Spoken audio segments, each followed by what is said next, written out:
तो दोस्तों शुरू करते हैं आज की इंफ्रा न्यूज। पहली खबर जो आ रही है वो है हमारे देश के अंदर एक सिग्निफिकेंट माइलस्टोन जो अचीव हुआ है उससे रिलेटेड, जब मेट्रो मैन्युफैक्चरिंग के अंदर एक अच्छी चीज हुई है। तो टीटागढ़ कंपनी जो है, टीटागढ़ फियरमा, इन्होंने रोल आउट किया है बेंगलुरु मेट्रो येलो लाइन के लिए पहला रेक, और ये कोलकाता के पास में बनाया गया इनके उत्तरपारा प्लांट में। तो दोस्तों टीटागढ़ आप जानते होंगे बहुत लंबे समय से वैसे ट्रेन रिलेटेड मैन्युफैक्चरिंग में है, लेकिन यूरोपियन कंपनी फियरमा को भी इन्होंने एक्वायर किया था, जिसके बाद में ये एडवांस ट्रेन बनाना शुरू कर दी है। अब इसका जैसे आप बोल सकते हो कि एक थोड़ा हेल्दी कंपटीशन भारत में डेवलप होना शुरू हुआ है within Indian companies metro rakes and trains manufacturing के लिए। अब ऐसा नहीं कि भारत में दूसरी मैन्युफैक्चरिंग नहीं होती थी, एल्स्टॉम जैसी कंपनीज मैन्युफैक्चरिंग पहले भी कर रही थी, लेकिन वो ऑब्वियसली विदेश की है। यहाँ पर BEML और टीटागढ़ अब ये कंपनीज बन गई है जो मैन्युफैक्चरिंग कर रही है। वैसे इस कंपनी ने कहा है कि अब वो हर महीने एक एक रेक देंगे बेंगलुरु मेट्रो को, जिसकी वजह से ये येलो लाइन का डिप्लॉयमेंट ज्यादा तेजी से कर पाएंगे और 15 रेक्स यहाँ पे दी जाएगी। अगली खबर दोस्तों जो आ रही वो है Pune Nashik high speed rail से रिलेटेड। तो ये ठंडे बस्ते में पड़ा हुआ एक प्रोजेक्ट था जिसके ऊपर फिर से अब काम शुरू होते नजर आ रहा है, जहाँ पर महाराष्ट्र गवर्नमेंट ने फिर से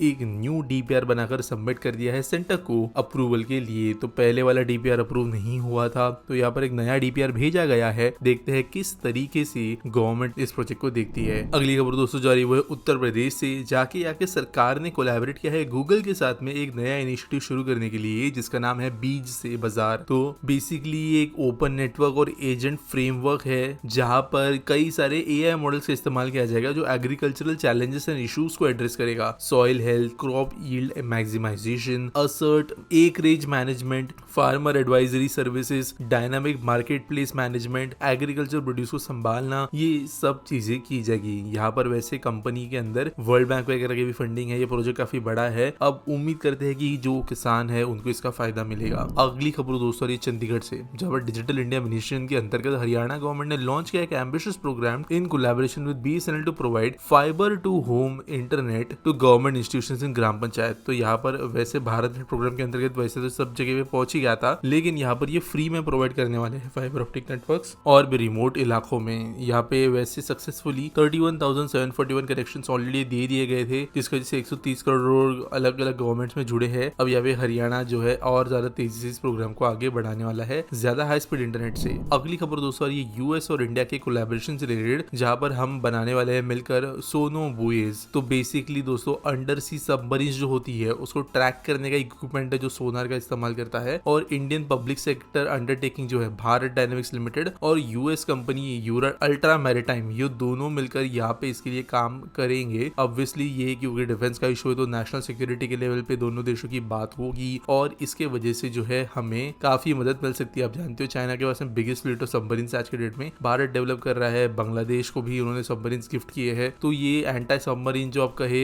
प्रोग्राम में टूल्स की जरूरत है, वो भारत के पास होना जरूरी है, जो हम अब खरीद रहे हैं और बना रहे हैं। अगली खबर दोस्तों गोरखपुर से, जहां पर इनॉग्रेट किया गया है एक मिनी स्पोर्ट्स कॉम्प्लेक्स भती विहार कॉलोनी के अंदर। तो 596 लाख या 5.9 करोड़ की कीमत से ये बनाया गया, और 500 प्लेयर्स जो है यहाँ पर ट्रेन हो सकेंगे। गवर्नमेंट चाहते हैं कि स्पोर्ट्स को एनकरेज किया जाए, और इनफैक्ट गवर्नमेंट ने कुछ यहाँ पर अवार्ड्स भी रखे हैं जो कि खेल रत्न अवार्ड इसको दिए जाएंगे, जहाँ पर गोल्ड मेडलिस्ट को 6 करोड़, सिल्वर मेडलिस्ट को 4 करोड़, ब्रॉन्ज मेडलिस्ट को 2 करोड़ रुपए जो है यूपी गवर्नमेंट प्रोवाइड करेगी, जो ओलंपिक्स में जीत कर आएगा। इसके अलावा जो एथलेटिक स्पोर्ट्स है उसके ऊपर भी काम किया जाएगा, और पैरालंपिक इवेंट्स के अंदर भी ध्यान दिया जाएगा। अगली खबर दोस्तों ये कोलकाता मेट्रो के ब्लू लाइन से रिलेटेड, जिसके अंदर के रेल्स को अपग्रेड किया जाने वाला है स्टील रेल से बढ़ाकर एल्यूमिनियम रेल की तरफ। तो दोस्तों अनफॉर्चुनेटली कोलकाता मेट्रो के अंदर जब लाइन्स बनाई गई कई सारी, तो ज्यादा सोचा नहीं गया था, जिसकी वजह से स्टील रेल्स का इस्तेमाल किया गया था उस लाइन के लिए जहाँ से बिजली उठाई जाती है तीसरे रेल से, लेकिन बहुत ही ज्यादा इनएफिशिएंट और लॉस होता है बिजली का स्टील रेल के अंदर, तो इसको एल्यूमिनियम में अपग्रेड किया जा रहा था। हालांकि कुछ स्टेशंस में ऑलरेडी जो है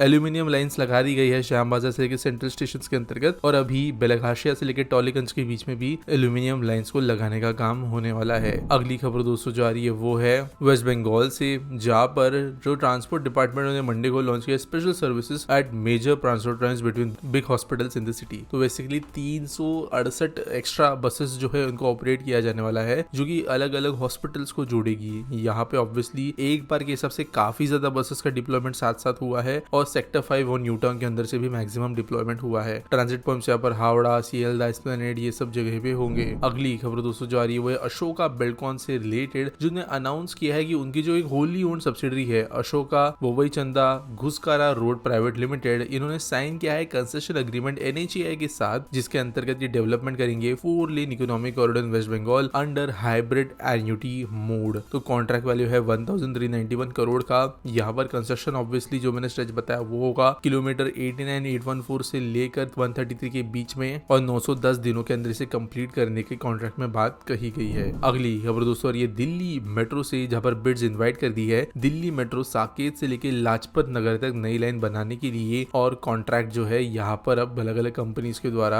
लेने की कोशिश की जाएगी। तो ऑब्वियसली ये एक 8.3 किलोमीटर का स्ट्रेच है जो कि साकेत जी ब्लॉक से लेकर लाजपत नगर के बीच में होगा और 10 महीनों के भीतर इसे कंप्लीट करना पड़ेगा। तो ऑब्वियसली काफी तेज डिमांड है और डीएमआरसी ये करने में सक्सेसफुल भी रही है, बहुत तेज से ये कंस्ट्रक्शन करती है। तो यहाँ पर इसके जैसे दिल्ली मेट्रो में और एक्सपांशन आ जाएगा। आज के आस्क पीटी सवाल के बारे में बात करें तो परमानेंट ड्राइंग पूछते हैं one more problem apart from uncleanliness what I noticed about Indian roads is constant honking of vehicles when you see other countries there are roads generally quiet but not in India. What is the reason for it and how can we solve it? तो देखो यहाँ पर ना जो horn बजाने की समस्या है यहाँ पर ना गवर्नमेंट की तो ऑब्वियसली यहाँ पे गलती है नहीं और साथ साथ जो लोग ड्राइव कर रहे हैं उनकी गलती है भी और गलती नहीं भी है। कभी आप अगर गाड़ी ड्राइव करते हो इंडियन सड़कों पे तो आप जानते हो हॉर्न जनरली बाहर के देशों में यूज इसलिए किया जाता है ताकि सामने वाले को अलर्ट किया जा सके, कोई कॉशन की वार्निंग देनी होगी, उस सिचुएशन के लिए हॉर्न होता है, फालतू में बजा लेके नहीं होता है। इंडियन रोड्स पे आप गाड़ी चलाते कम हो और गाड़ी अपनी बचाते ज्यादा हो और ऑब्वियसली ड्राइविंग डिसिप्लिन से रिलेटेड है। स्पेशली अगर आप 4 व्हीलर वगैरह चलाते हो तो आपने नोटिस किया होगा कि हॉर्न आप फालतू में नहीं मारते, हॉर्न आप लोगों को कॉशन करने के लिए मानते हो। कोई इंटरसेक्शन पे आप दूर से अगर देख लेते हो कि कोई धूम मचाले तरीके से एकदम एंट्री कर रहा है तो आपको वहां पे हॉर्न देना पड़ता है। आपकी सामने आप जब चल रहे हो और कोई बाइक वाला जो है अचानक से अगर गाड़ी के सामने आ रहा है जिसको गाड़ी लग जाएगी आपको तब हॉर्न देना पड़ता है। पेडेस्ट्रियंस का इशू होता है, एनिमल्स का इशू होता है, बहुत सारी चीजें जो ड्राइविंग डिसिप्लिन के वजह से रोड पे क्रिएट होती है। हॉर्न उस वजह से बढ़ता है। अभी जैसे हम एक्सप्रेसवे पे गाड़ी जब चलाते हैं तब क्यों हॉर्न कोई नहीं बजाता, या कोई शहर के स्ट्रेचेस होते हैं जहाँ पर जो है गाड़ी सीधी चलती है वहां पे भी कोई हॉर्न नहीं बजाता है। हॉर्न बजता है ऐसे जगहों पे जहाँ पे धीरे धीरे कंजेशन ट्रैफिक का इशू होता है, रास्ते नैरो होते हैं, बहुत